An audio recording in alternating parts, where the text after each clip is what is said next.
Dengan undang-undang ini, maka ruang untuk organisasi keagamaan tidak hanya terbatas pada PKP 2B, tetapi juga itu terbuka untuk di luar ex PKP 2B. Harusnya tadi saya lewat lift.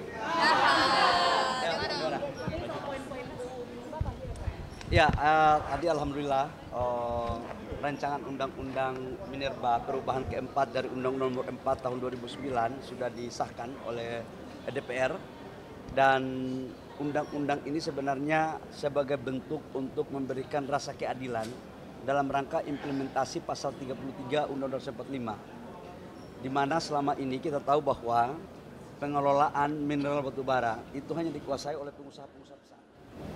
Dan itu lagi. Arahan Bapak Presiden dan perintah undang-undang itu, pasal 33 undang-undang itu adalah harus dilakukan secara pemerataan, arif. Nah, sekarang UMKM, koperasi itu bisa mendapatkan IUP dengan skala prioritas. Artinya tidak mesti mengikuti tender murni. Yang kedua adalah juga dengan organisasi keagamaan, organisasi kemasyarakatan keagamaan. Kita tahu bahwa peran daripada organisasi kemasyarakatan keagamaan dari sebelum merdeka Indonesia sampai dengan merdeka dan mempertahankan kemerdekaan ini kan sangat luar biasa sekali. Tapi apa yang terjadi, kita secara jujur kita harus katakan bahwa ruang-ruang untuk mengoptimalkan mereka dalam memanfaatkan potensi sumber daya alam kita ini belum maksimal. Nah, karena itu kita memulai dari Minerba, alhamdulillah juga sudah. Yang ketiga adalah undang-undang ini juga memastikan bahwa ketika ada perselisihan terhadap satu wilayah IUP yang seolah-olah bahwa ini menang, yang ini menang. Jadi kalau tidak ada temuannya, negara ambil alih. Ini sebenarnya sejalan dengan roh undang-undang pasal Undang-Undang 45 pasal 33, bahwa seluruh kekayaan yang ada pada negara kita, baik laut, darat dan udara, itu semua dikuasai oleh negara. Jadi bukan dikuasai oleh oknum perusahaan tertentu, tapi dikelola sebaik-baiknya untuk kesejahteraan rakyat. Poin yang keempat juga adalah undang-undang ini memberikan amanah untuk ada ruang kepada perusahaan, kepada BUMN, BUMD atau swasta yang akan ditunjuk oleh pemerintah untuk mereka bisa memberikan perhatian kepada perguruan tinggi di daerah atau perguruan tinggi yang mana saja yang membutuhkan untuk risetnya, untuk kemudian mereka bisa praktek, dan atau mungkin tidak menutup kemungkinan untuk beasiswa yang membutuhkan. Nah, kira-kira ini yang isi daripada undang-undang ini, dan juga merupakan sebagai respon terhadap keputusan Mahkamah Konstitusi yang terkait dengan wilayah lingkungan dan IUPK. Ya. Jadi posisi perguruan tinggi bisa dapat IUP untuk tambang itu tidak secara otomatis mendapatkan IUP.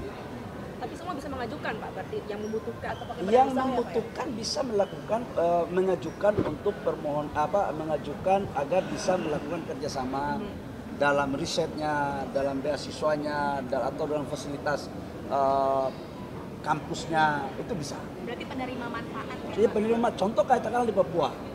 Di Papua itu kan ada Uncen, ya. Mungkin risetnya mungkin kita bisa lewat Freeport.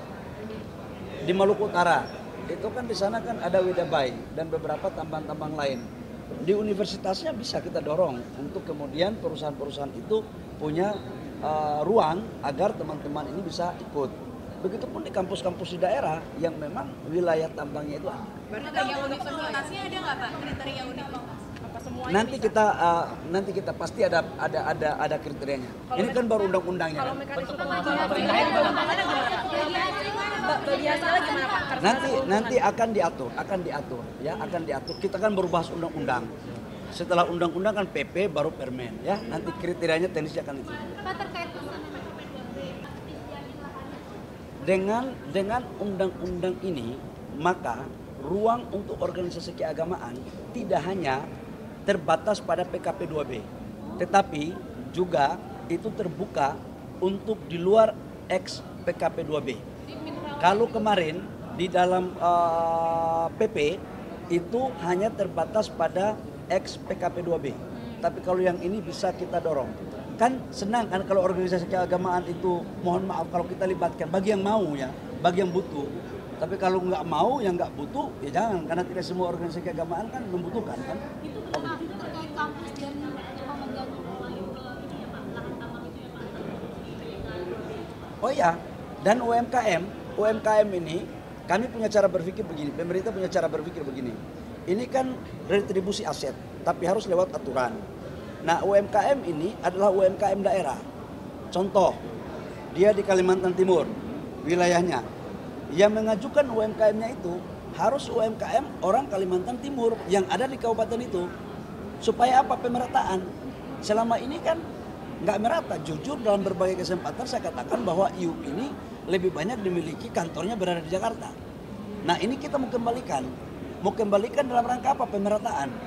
Biarlah orang-orang daerah itu menjadi tuan di negerinya sendiri. Itu yang menjadi arah kebijakan pemerintah di bawah pimpinan Pak Presiden Prabowo. Bentuk pengawasannya kan bagaimana dari pemerintah? Pasti, kita kan ada undang-undang pengawasannya, lingkungannya apa segala macam itu kan ada.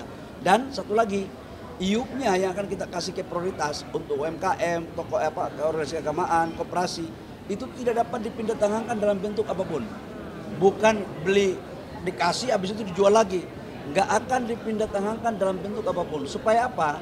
Kita pingin untuk mendorong pengusaha-pengusaha baru yang muncul dari daerah. Jadi sekarang dia UMKM, 5 tahun, 4 tahun, itu bisa menjadi pengusaha besar. Nah, inilah yang menjadi tujuan pemerintah. Oke ya? Pak, bagi hasil universitas dan soal Pak Balil, Pak, PNBP Minang, Pak. Aduh, Pak Tri.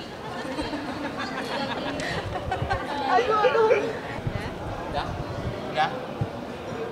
Bapak mau konfirmasi yang soal surprise yang diserahkan Presiden untuk revisi Undang-Undang TNI itu prosesnya gimana Pak Jadi? Sebenarnya surprise itu sudah terbit pada saat pemerintahan Bapak Presiden Jokowi. Cuma karena ada perubahan nomenklatur sehingga kemudian Bapak Presiden Prabowo menyesuaikan dengan nomenklatur dan juga menambah terkait dengan